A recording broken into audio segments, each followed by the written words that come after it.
আজি ভিডিঅ'টো আৰম্ভ কৰিছোঁ তেলপিঠাৰ সৈতে। আজি তেলপিঠা বনোৱা হৈছিলে, আমি খালোঁ আৰু তাৰপিছত চিকেন আনিলোঁ। এয়া চিকেন বনাবলৈ পিঁয়াজখিনি প্ৰথমতে ভাজি লৈছোঁ আৰু অলপ ৰঙা হোৱাকৈ ভাজি লৈছোঁ।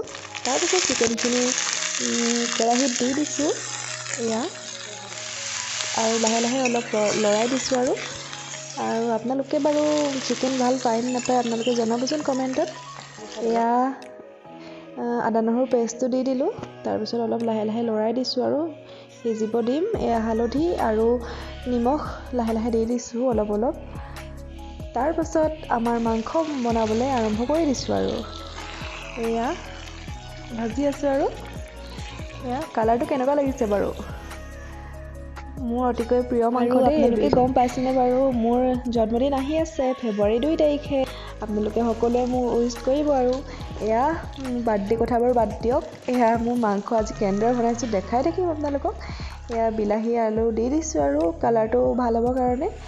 তাৰপিছত অলপ পানীও দি দিয়া হ'ল আৰু লাই পাত কেইটামান আছিলে তাকে দি দিলোঁ। এয়া কেনেকৈ দেখিবলৈ কালাৰটো বাৰু। এয়া মাংসৰে দি এনেই সজাবলৈহে ধুনীয়া কৰি দিছোঁ, কিন্তু দেই এনেদৰে আমি ইমান সজাই মেলি নাখাওঁ আৰু